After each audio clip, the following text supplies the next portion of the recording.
And I started to find some consistencies and some really neat things with my clients' webinars and mine, that there were certain elements that were really powerful in the webinars that succeeded. And those elements were stories. Mm-hmm. It was the power of really understanding storytelling that would make or break a webinar.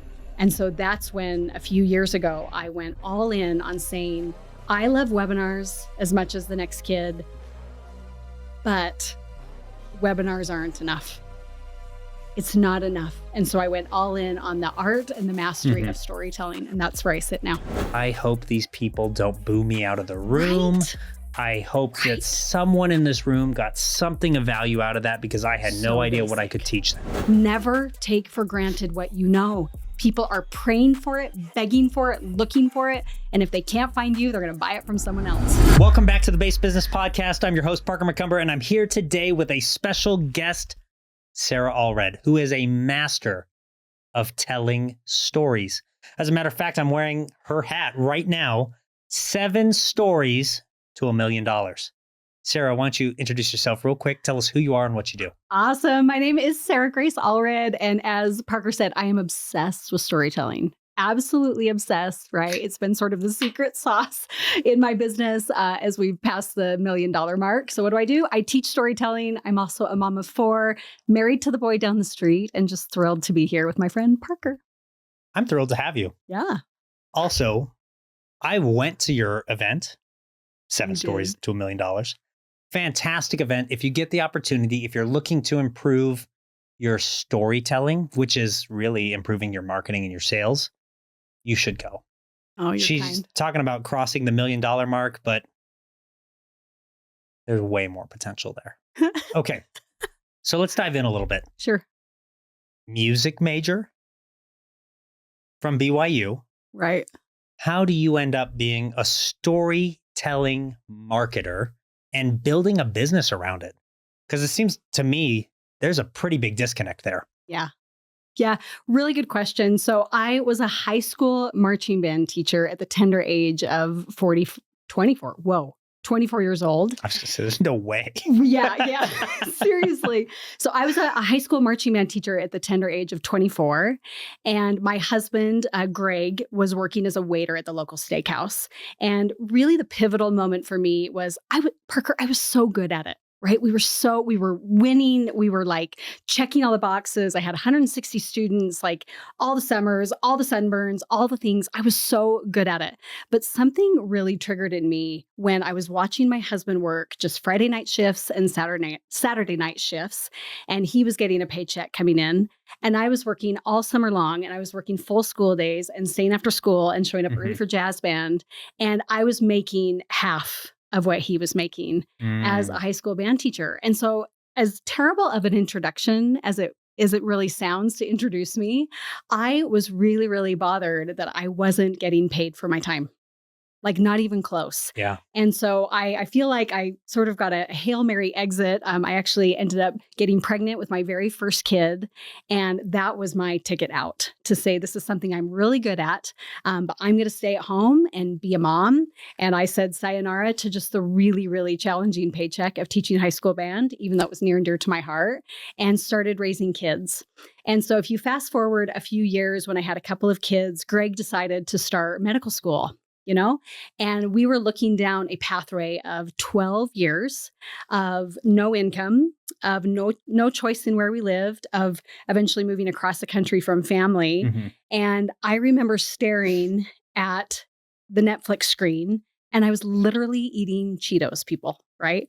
He was in his first year of med school, and I have Cheeto fingers. I'm watching garbage like The Bachelorette or something like that.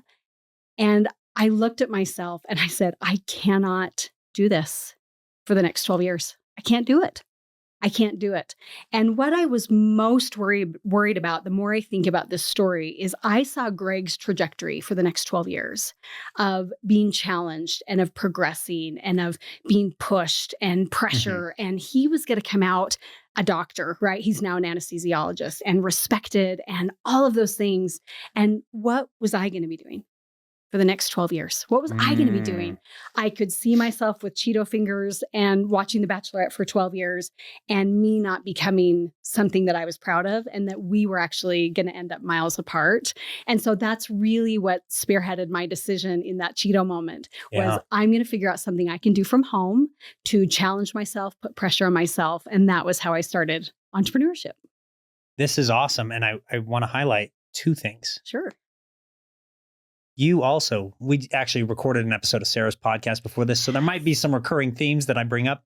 Let's do it. You had a no one was coming to save you moment. I sure did. I saw the student loans piling up. I saw the government wasn't going to help me. I saw all of the things, and it just either I need to figure this out on my own because Greg's going to be working 100 hours a week for the next 12 years. It's got to be me. Second thing I want to highlight. You took ownership, the opposite of the victim mentality, or wasn't going to be you sitting around waiting. You said, I see a problem. I see a gap that's going to be created between me and my husband.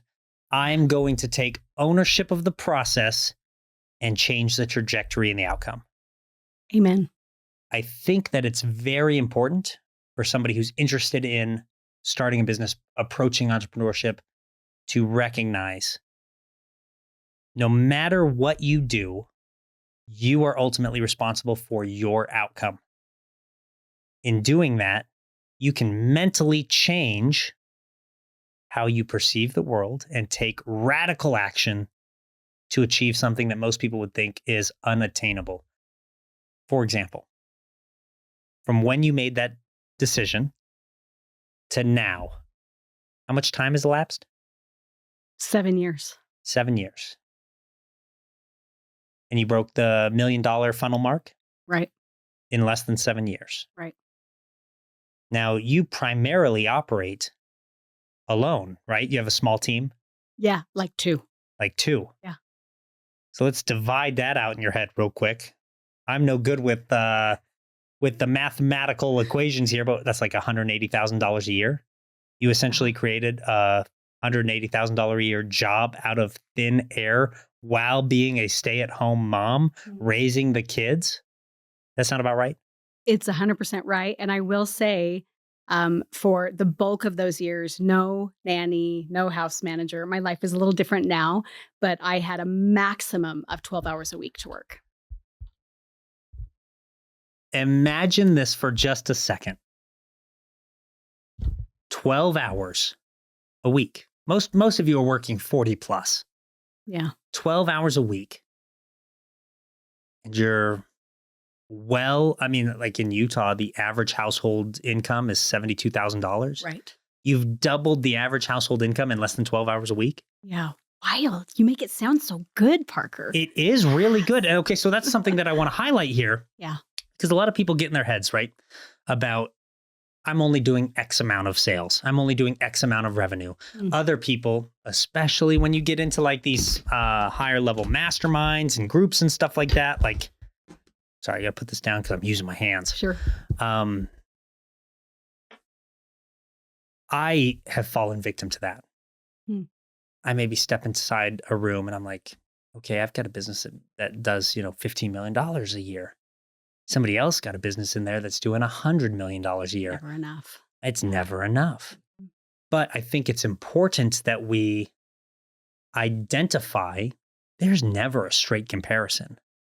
Different people have different skills, different opportunities, different access points, different things to leverage. What's important here in the story that I want to highlight for you is you're a stay-at-home mom. Yeah. You're raising the children. You don't have help. You're doing all of the work.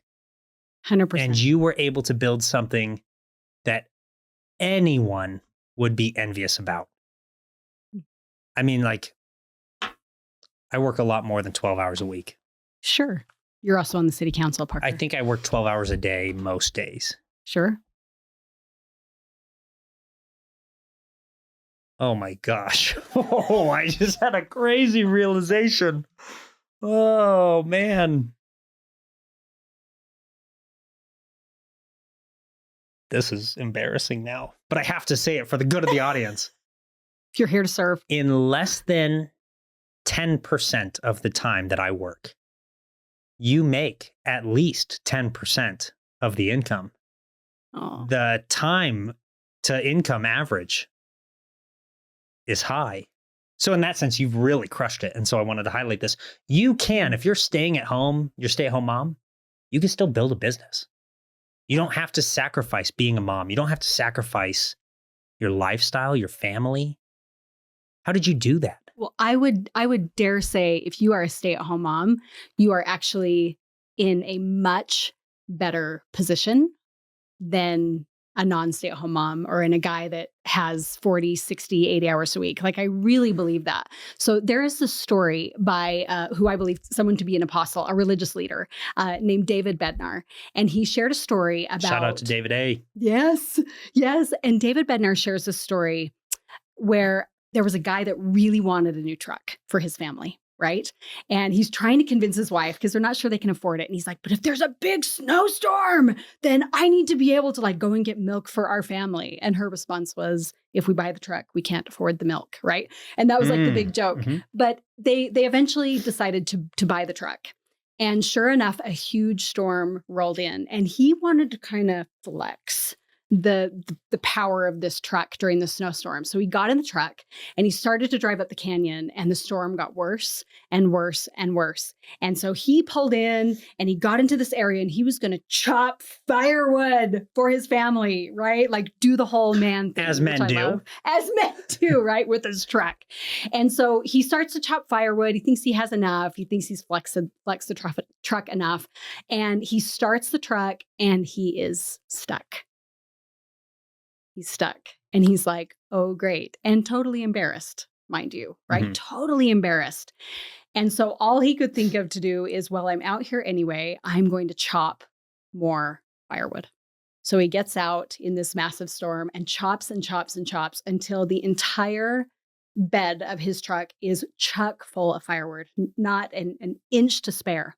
So it's totally full. And you can already see the end of the story. He gets back in his truck, he turns it on, and the weight of the firewood gave the truck the traction it needed for him to get home to his family. And this story has been near and dear to my heart since those early days of being a stay-at-home mom, when it was a $17 sale here and a $97 sale here, was that the things that we often perceive as burdens to the business are the things that give the business shape and give the business traction. And so if I committed to being a good mom, and by definition was when they are awake, I am with them, period. And so I had nap times and I had bedtimes in which I could actually build the business. And those kids were not burdens in my life. They shaped everything, because I tell you what, if you only have 45 minutes to work in the middle of the afternoon, are you going to dink around and doom scroll? No, you are committed and focused. Yeah, you're committed and focused. And same thing in the evening hours. And so that is my sort of, penned on the wall mantra, that anything that you perceive as a weakness on you succeeding in business, whether that's children or whether that's time or resources, or I don't have a network, it is actually shaping the business. It is shaping it. This is really good. Sit in that space and you would be amazed at what is possible. So we talk a lot about tactics and strategy here. So I'm gonna reverse engineer a little bit of what you just said. Yeah. Time blocking. You were only working nap times and bedtimes. Yeah.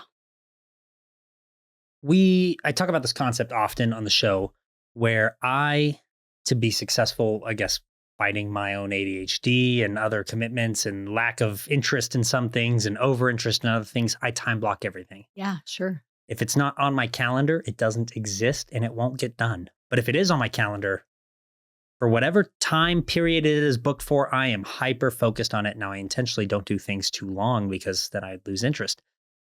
But for example, if I have 1 hour to work on my Instagram ads, I am hyper focused on those Instagram ads and nothing else, because I only have an hour. I have to be to get it done. But the beauty of this is then subsequently I get to move on to the next thing where I can be fully present in that. So, Right. for example, you put a kid down for a nap, you're hyper focused on building your business for that 45 minutes or an hour, Yes. and then you can set it aside, pick up the kids again, be fully present in being a mother. Now, the beauty of this is when you're focused, when you're fully present in something, it gets your best effort, which also means I bet you accomplish more in that nap time hour than most people accomplish working a full day in a 9 to 5. Ooh, it's possible. I think it's probably likely. Yeah. In fact, can I just add Please. that my life has changed dramatically just in the past year? So I have been a 12-hour work week girl for all of my kids growing up, right? This past year, all of my kids are now in school. For the very first time, they are in school. And so I started to think, here we go. We're going to take this to the business. Like, oh, I have all this extra time. I now have like 7 hours a day. And do you recognize like 35 hours a week, 40 hours a week compared to 12? Yeah. We're going to 3x, 4x, 10x the business, right? With all that extra time. And it has been so disorienting. Yep. More time has not solved what I Well, you're thought it familiar was with going to solve. Ben Hardy. Very familiar with Ben Hardy. I know. He teaches, I'm going to remember it, Peterson's Law. Is that what it's called? I might have got the name wrong. In essence, work expands to fill the time that you allot it. Yes. So if you approach your day with, I have 7 hours to work, you get nothing done. You get the same thing done that you were getting done in the hour previously. And you're going to beat yourself up over that because you know you could get to work done in an hour because you've done it. I do the same thing, which is why I have to time block. Yeah. Because if I time block, I know that I'm keeping the work condensed and focused. And even if I don't get it done in that time block, I'll move another time block the next day or Yes. later in the evening or something where I can come back and refocus on it. But it's going to get maximum effort, maximum focus for that hour. Oh, I love this. And there's a book called The One Thing. And I can't think of the authors for it, so we'll have to link those later. But it's called The One Thing. And they talk about how energy is like a battery, right? Like a power bank, kind Mhm. of. And that you need to recognize as an individual when your power bank is on full, right? And maximize that. And maximize it. And don't be doing the dumb statistical like stuff that you kind of don't need a brain for during those peak hours of your power bank, Mhm. right? And when I was raising kids and really pushing the 12-hour work week, that was the evening, right? And believe me, I had a Pepsi and I had all the things to maximize that evening time Mhm. because again, that was the only time based upon the standards I had set for myself as a Okay. mom, for that power bank to be on full, right? And so as you look at your lives, you have discovered that I need to time block in this way and by these lengths of time. You never would have known that had you failed at it, Absolutely. right? You have to go through the failure of being like, I just went through a whole year of my kids being in school and it did not work. Like that's my reality. Mhm. And so I've had to reassess, how do I function best, right? What are those time blocks? And probably the last little strategy or tactic I would add in there is control your environment. Yes. Let's My go. notifications are non-existent when I am time blocked right now. My Apple Watch is not on my wrist. My phone is not in the office with me. Like, use those tools. So when you have moments of weakness, I don't have Instagram on my phone. Are you kidding me? No way. No way. Because for me personally, I know the little carrots that are dangling that are trying to Yeah. steal that attention. So lock it down. Everything Let's else build is a that thing. distraction. Yeah. So tell me a little bit about the story, the transition, the Yeah. growth Yeah. from you're watching The Bachelorette, eating Cheetos on the couch, It's a great story. to you've done at least 202 webinars now. Yeah. You've generated over $1 million in sales with those. I saw your fancy ClickFunnels award on the wall. What happened from point A to point B? Such a good question. A million things. So let's do the At succinct least. version, right? Yes, a million things. So if you're in the middle of your 545th attempt, like you are on the right path. right? You're on the right path. There's a million things that go into it. So what I had to look at is I had to say 12 hours a week, bedtimes, nap times, what business model would most serve me, Mhm. right? I cannot go and speak on stage, right? I am not going to go travel and leave my family, not in the cards. Again, those burdens in the back of my truck that are shaping the business. What business model would work for me? And so I met a guy named Russell Brunson. I bought a $97 course and learned about funnels, right? As he would say. Shout out to Funnels. Russell. I know you're going to see this. So I learned about funnels. And my first thought was, this is like God's gift to women who are trying to stay at home. Funnels are God's gift to women, right? I'm glad that you brought this up because it would have been my next question was about, teaching funnels to Mormon women. Oh, okay, keep that's going. coming up, right? That was my business for a while, right? So you dive into that world, and I started to build a funnel and recognized, well, I have to do some sort of marketing. And again, how many ways can you park it? Infinitely great number of ways. Oh, it's sickening, right? It's sickening. But again, I had set the standards, right? And what I looked at is I said, okay, if this is the kind of mom I want to be, and I'm not going to do X, Y, Z, what are my options? And I said, I do okay on camera. I'm going to just do what Russell did, and I'm going to do a webinar to sell my thing. Right. Mhm. And all I did was sell my own version of another product I had seen him be successful at. Right. Took things I learned from him, put my own spin on it, changed things around, sold this offer. And I am lucky in a lot of ways that the very first webinar that I did, I made $3,000. Let's right? go. And we're talking at a time when our food budget was $280 a month. Oh, yeah. Right? Huge. It was life-changing. So for anyone out there that has made their first 3,000, life-changing. Like, don't discount it. $3,000 that you've made online from your basement, life-changing, right? And so I went all in on webinars because it fit my family and my lifestyle. Mhm. And I did it over and over and over again. And so as I went through doing webinar after webinar after webinar, some rocked it like my first one. So then I was like, okay, now I have all these testimonials. I have all this stuff. Like I can spread the word and make my webinar more like, oh my gosh, Sarah's amazing.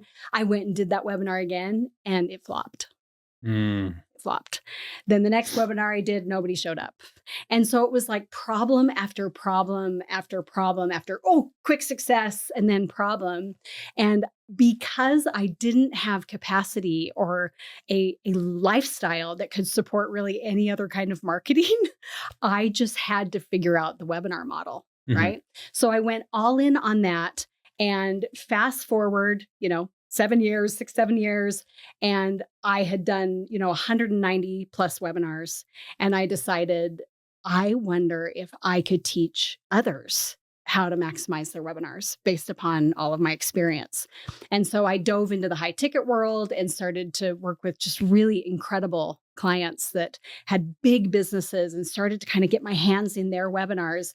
And I experienced what every entrepreneur experiences, which is, wow, I don't know how to consistently produce great webinars for other people. So let me figure this out and this out and this out. And when you tie all of it up in a bow, everything changed when I heard this phrase from Myron Golden. And Myron was being interviewed by someone just like this. And he said, regardless of your business, people buy when they feel like it. And it stopped me dead in my tracks. And I started to look at the webinars of my clients and started to look at my 190 webinars. And I started to look at, what are people feeling? And are they feeling? Or am I just sitting here throwing up testimonials left and right and trying to follow this perfect webinar script and being, like a robot? And I started to find some consistencies and some really neat things with my clients' webinars and mine, that there were certain elements that were really powerful in the webinars that succeeded. And those elements were stories. It was the power of really understanding storytelling that would make or break a webinar.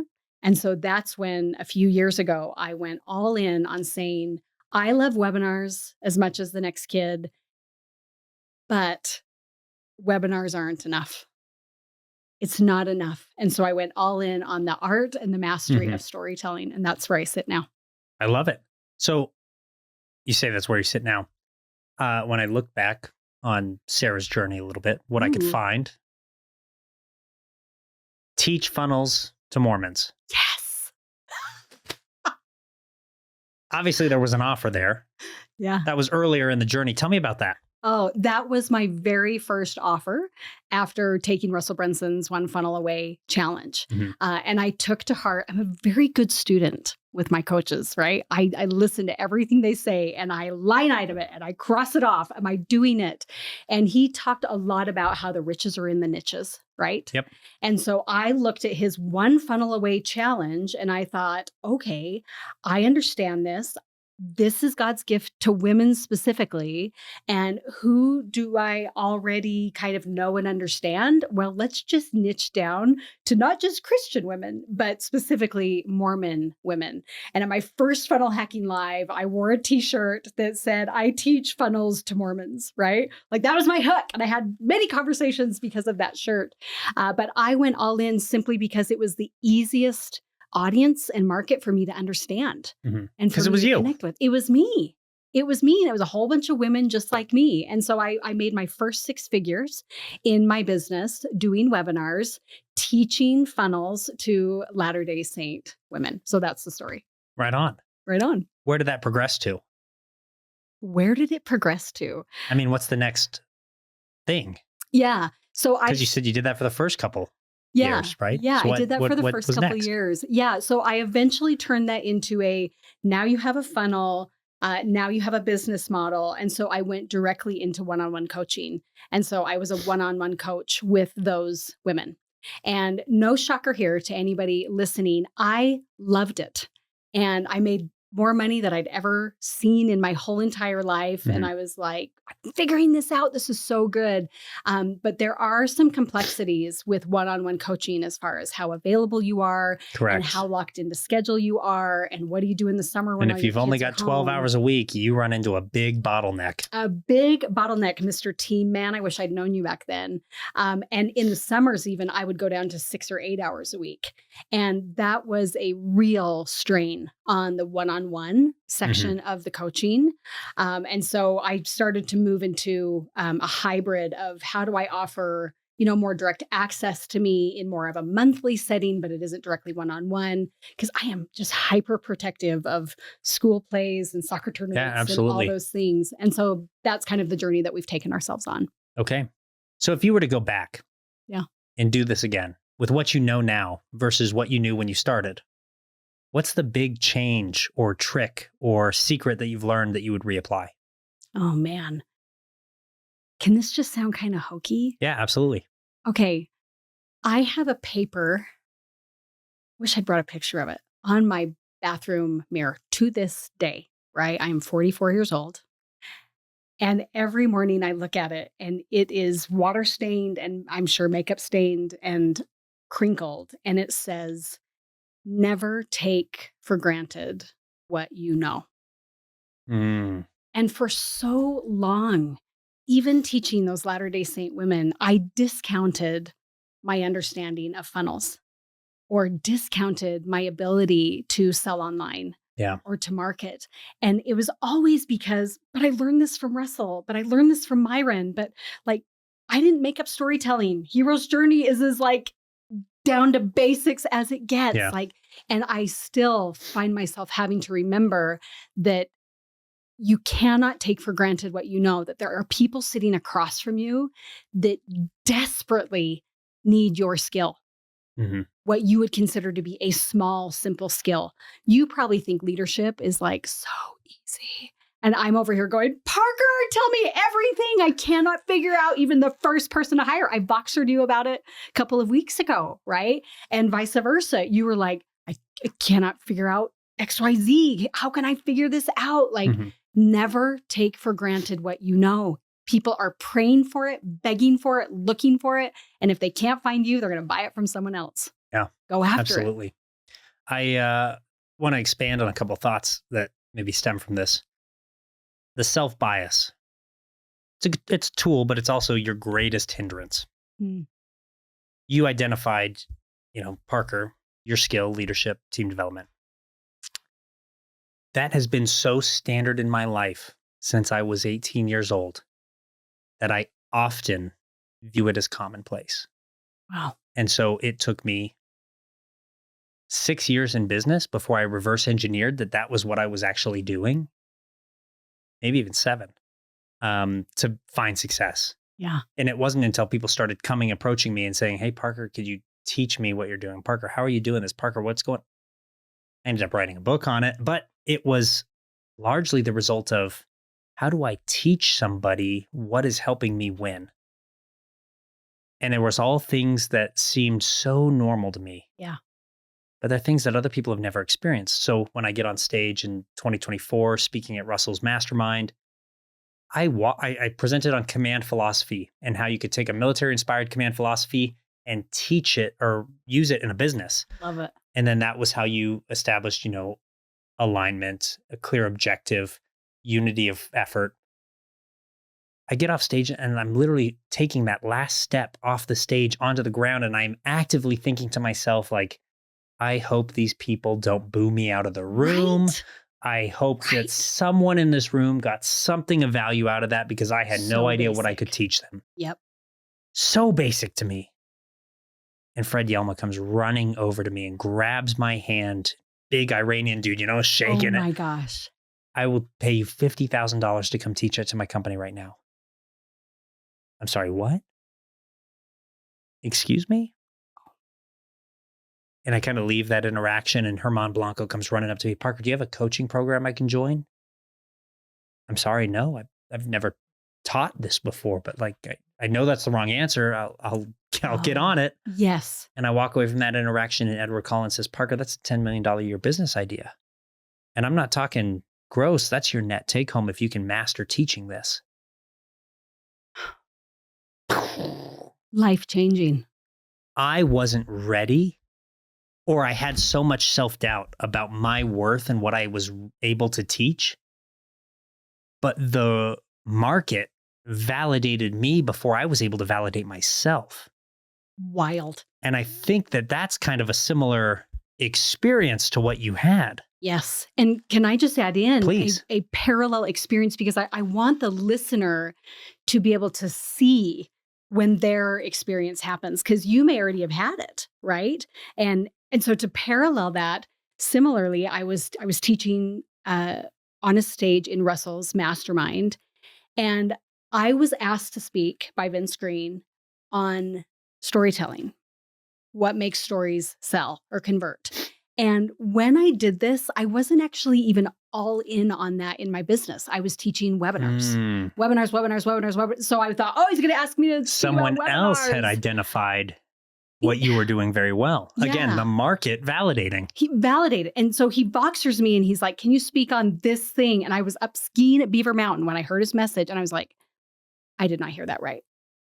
He doesn't want me to talk about stories, right? Like, so basic. Again, that word, so basic. And then, of course, you start to doubt, and you're like, oh, great. I have to speak to 100 people that all know the Epiphany Bridge script, and that all know the origin story, and that like the master of storytelling himself is going to be sitting in the back. Like, all of these things I'm stacking on, what could I possibly add? What could I possibly add? And I was up all hours of the night changing slides, trying to figure out until, Sure. 2:30 in the morning before I was presenting. And I got up there and I gave that presentation. And I hope that you can just see yourself in this story, right? Rather than it making me look cool. But when I finished, everybody stood up and was clapping. And it wasn't like the, yay, good job, we're cheering for you. Like, it was awkwardly long. So much that the photographers came up behind. I was looking back at Vince and I'm like, I don't know what to do. And he's like, bow again, like this kind of thing. And it was similar to you, in which you come off the stage and people are like, how do I figure this out? Like, will you sit with me? What are your plans for dinner? I need you to look at all this stuff. When you start to go, oh my gosh, so basic and so needed. And I haven't been doing I haven't I haven't just taken the bull by the horns and said, everybody needs this. Let's get this into people's hands. And so I just want to like reaffirm that story of those moments of what someone needs so desperately. Never take for granted what you know. So to go back to the original cliche in this too, I had a similar moment reading Expert Secrets. Yeah. We talk about Russell a lot on the show. He's made a big impact in a lot of people's we're all lives. here because of him. Yep. But I'm reading Expert Secrets, and he shares the concept of no one in the universe, save it be you, has your combination of formal education and experiences and life lessons learned. And when you meld those things together, you have a totally unique perspective and way of doing things that someone somewhere will pay for because they want to learn it. But you have to identify what's unique about you and recognize it for the value that it has. And that's hard to do for a lot of people. Yeah. How did you overcome maybe that self-bias and recognize that what you were doing, what you were teaching, what you knew actually was going to have worth to other people? Because that's what really launched the business then. Yeah, it really is. And I will say two things. One is the left side of my brain just hung on to the data, right? I regularly have webinars that close 20 to 30%, right? Which is pretty unheard of in the webinar industry. I wish I had a webinar that closed 20 to 30%. We like to cheer on 6% to 8% rates. I wish I had a 6 to 8% conversion rate. Let's talk after this. I looked at the data left-brained and I was like, oh, this is working, right? And then I was also in rooms where a lot of people's were not working. So I was like, okay, I have something where the data is saying things are working for me that aren't working for other people, right? Yeah. But I will be really, really honest that my ability to get over my own self-bias of the simplicity of storytelling has largely been rewired because of external experiences. It has been because of Vince. It has been because of a standing ovation. It has been because of helping people with their stories and seeing their eyes light up. And I mean, you were at my event like a month ago and we were 15 minutes in and you were like, my mind is blown when we showed the areas of the brain, right? And I was kind of like, oh, this is so basic, but Parker is so cool and has a nicer car than me. Like, but you hang on to that experience. Yeah. And I now have borrowed your belief from that experience. And I now teach it in my webinars front facing, right? Yeah. So if you are someone that is simply borrowing belief, you're in good company. So I'm going to tell everybody here, I am a really good marketer. You are. I've built businesses around that. Big ones. Multiple. I fell victim to the common belief that there were 3 decision-making centers of the brain. Why do marketers talk about that like they know it? Sarah enlightened me in the first, like she said, 10 to 15 minutes of her event, that there are, in fact, 7 decision-making centers of the brain. And you can use 7 stories to, in my verbiage, attack the 7 decision-making centers of the brain. Yeah. And condition them to have them make the decisions that you want to make or that you want them to make. That knowledge alone, I felt like was worth more than the cost of participating in your event. Thank God that you didn't charge me more though. Yeah, super valuable knowledge because now I walked away from that event. I have the knowledge of how to better engage. I have a little bit of a story bank built. I can start to tell my stories and repurpose them for different webinars and different presentations. Yeah. And so now I feel like I am more well equipped to better position myself moving forward. And if Parker, who's got the cool cars and the big businesses and all that stuff, says that it's cool, it's cool. Oh, I will take it to the bank, man. Take it to the bank. Okay.